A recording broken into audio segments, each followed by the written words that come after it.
question. Actually, this is something that happened to somebody that I know. That he was moving. He was moving to another apartment. Mm-hmm. And one of the things that he told me he was going to run into is that for going down the stairs on Shabbat, they had sensor lights, right? And you can't take them off. It's part of the building. So what does somebody do in that case when it's not their intention to walk? Like when he's walking down the stairs, and it's like, what do they do? So I had a similar question from somebody just months ago. About they moved to a new apartment. It is a building, and there is a code like electronic code. So even though the buttons are like mechanical, but guess what? When you open they put the code, the whole panel highlights and it makes sound. So it's absolutely forbidden. And that person said, "Okay, I just want to go out like on Shabbos morning," and it was a problem. So I said, you cannot go out because like when you open the door, the lights is going on for sure. Like of course it's not your intention. So the thing was to wait for somebody. I said ask. So he did not. I mean, if you if you think right practically, you would come to the same conclusion. I said find somebody, like get acquainted with somebody who has a dog that they walk, some non-Jew, and ask him what time you walk your dog. So people usually walk the dogs in the same time, like 7:30 when I was 7, when I was 6:30, whatever the time. So you make sure that you're there, ready for this guy to go out with his dog, and you go with this guy out. That's it. You understand? Same with the lights. That's a problem. Of course, it's not your intention for the lights go on, but for sure they're going to go on. So that's we try to avoid it as much as possible. So I would say try to the solution, right? Meaning to go behind somebody else, piggyback. Okay, piggyback. Or try to maybe there's another answer. Exit. Maybe there is other through the basement or something. There is always like not always, but many times. So, but tell you the truth, few times went to a hotel a long time ago. Of course, non-Jewish hotel. They never saw the Jews in their life, maybe, but it was only one staircase, and that's it. And nobody except us looks like used the staircase from the beginning of the time, and it's always with this sensor light. Understand? So we would ask this lady from a help desk, right, to walk with us, and she would walk with us. She's first, my wife second time, and behind, of course. You understand? So it's the sensor would be turned on because of her, right? And I'm not sure for how many seconds, but I told my wife we try to keep close to her as much as possible, so the sensor would not stay longer because of us. Okay, but basically you do your best.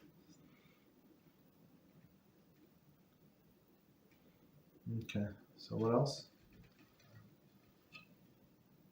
And same actually, I just want same on the streets when you pass when you go like in this row of private houses, they have many of them have this sensor light. So if you know there is sensor light, and of course it's not your intention, so you try to go around, avoid it. But if for example you need to step on a road and it's dangerous, of course you're not obligated to risk your life because of that, or you have a baby carriage or something. Well, let's say there is air and you're allowed to carry a baby. So of course you're not going to go to this on the street, but we try to avoid it as much as possible. Why? Because even if it is indirect, but it's because of you. Okay, go ahead. Next question, please. Thank you, Rabbi. I have the same problem in my building, and the sensor is right beside my doorstep. So yeah, this I was thinking once about sending my dogs, but I believe it's forbidden to send an animal to perform a Melachah, isn't it? It's not direct Melachah. It's not. So if you want, for example, the classic case that you're going to somewhere to your shul and you want to put your talis on your donkey or something. So it's for sure it's canon. But this, whatever the dogs ran this way, that way, so it's not exactly Melacha. So it would be preferable actually to do this way if possible. So would it be okay if I open the door and the dogs start like running downstairs and they turn on the lights? Yes. That would be okay? Yeah. Baruch Hashem. Yeah. It's not. It's actually we learned today. I have this Igros Moshe class, like 10 minutes a day, and the question was asked whether a person before the bar mitzvah or bas mitzvah, whether they're not, we don't punish them, or they're not liable at all. There's no problem whatsoever if they do something wrong. So, and the case, one of the examples was brought. Of course, I would not remember the whole discussion. We've been doing it for a long time, but one of the case was like proofs was brought from Gemara. It says a person was close to the town. I think it was Ben Hashimashos, meaning it's twilight period, and he had the belt, money belt. They call, of course, they use like coin money. They put it in the belt on their body, and you're not allowed to carry, of course, this muktzah. You're not allowed to carry it on Shabbos. So they say several solutions. First solution, give it to a non-Jew. It would be the best one, right? So you would ask him in a period when it's allowed to ask. Ben Hashemashos, of course, he's going to carry it during the Shabbos, but what can you do? You don't have any option. Second was to put it, as we said today, on your animal. Let your donkey or a horse carry this money belt. And the third one, if none of them is available, so you can give it to a child below the bar mitzvah, right? So meaning the children, not animals and children, they're not responsible. So we not hold them liable for these things. So of course, if it's a choice between a person and the animal, so of course send the animal. Of course, they do not do anything. So in our case, it was allowed. I understand it's exception because of the money. Our sages did exception because they say if we don't allow the person like to carry in some indirect way, so he's going to carry himself. He's going to be Michal Shabbos.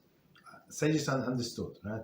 Attachment person to the money, right? But despite of that, so they say you can put it on an animal, but even like animal would be allowed to carry in these circumstances.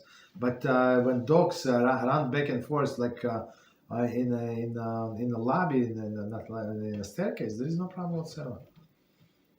They just playing. They do whatever dogs do. They don't like carry for you anything. So that's good. Yes. What else? Thank you, Rabbi. You're welcome. What else? I have another question about walking our dogs on Shabbos. So what happens when we have to pick up the? That's the problem. That's the big problem because we're not allowed to carry. So if there is no Eruv, we're not allowed to carry. But even if there is an Eruv, this thing is a muktzah. You understand something? There is no. So the definition of the muktzah, and plus it's nolad, something that came to the existence on Shabbos. So it's many issues with this walking of the dogs, right? So what does it mean? That first the thing did not exist before Shabbos, right? So it is nolad. We're not allowed to touch. So the classic example that we always give a chicken's egg, right? So it was not. We opened. We gave food to chickens, let's say Friday afternoon, right? And there was no eggs, right? So maybe it came out on Friday night. I'm not sure when the chicken lay the eggs, but let's say theoretically, right? Right, or it came out on Shabbos. Maybe before Shabbos, maybe after Shabbos started. So that's why the egg is a muktzah and we're not allowed to touch it. That's a classic case. Right, so from here we can learn these things. This tool is, of course, it was not there on Shabbos. You work them on, when Shabbos started, Shabbos morning, and another. So it's nolat. I'm sorry, no.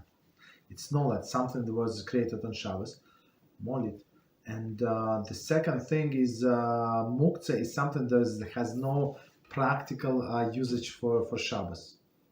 So, for example, your phone, right, or your computer, or your battery, right, have no money, right? So they have no practical usage on Shabbos. So that's why they are forbidden to be carried. So these dogs not few issues, and plus if there is no eruv to carry the leash.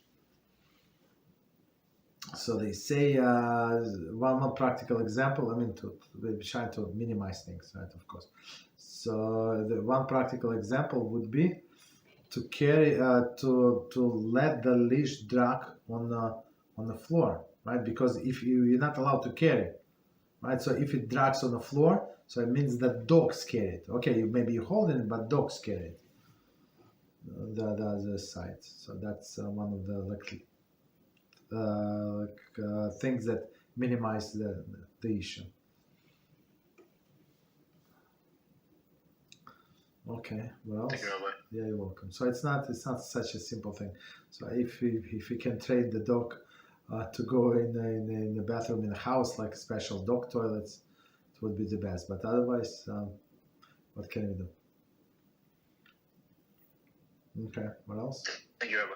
You're welcome. So what about, because my dogs are very, two of the three are very obedient, and they will walk beside me, even without me telling them what to do, like giving them orders or anything. But I don't know if it would be problematic to let them do their thing, in the park that is close by my apartment, without picking it up and then coming afterwards. That's the problem. It could be Hil HaShem.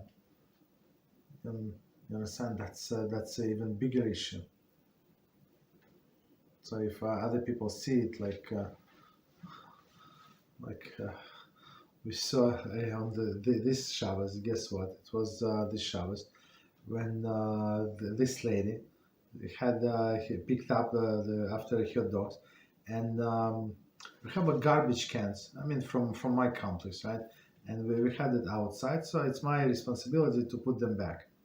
Okay, so our garbage pickup is on Shabbos. Of course, I don't pick up. If somebody else wants, nobody is going to stop him. But I'm not going to tell anybody what to do. I don't want to give them instructions what to do for us for Shabbos. Okay, so it's my responsibility. So I will leave it over on a curb, right? Until Motzi Shabbos finished. So I put them back, no problem. But sometimes these people who picked up the dogs, they put these bags into our garbage. Sometimes they put in their own can, but it's supposed to be for a recycle, and they put this bag, so we have to take it out. So it's not the pleasant experience. And guess what? I have the guest that live in my house. Right, and this lady, and I'm standing on a second floor, on the second floor. She does not see me, right? I see it on the porch. So my guests are downstairs. So and is working with this bag, and she wants to throw in our garbage can. You understand? So of course I stop her, but it would be if she would be. I think she's Jewish, but not religious. Maybe yes, maybe not, but it would be big Hil HaShem doing that, or do not pick up, and somebody would step into. It's better to pick up because of Hil HaShem. Understand? So and plus you're not allowed to tie the knot completely. You're not allowed to tie the knot, only one time. Or get something that is some kind of trick or something that would not untie. Some like a paper clip or something. Of course, you've been carrying. So I have here, very interesting. So when I say paper clip, I mean something like that. Here, 1 second, let me open. So something like that you can open and close back. So it's not considered to be time.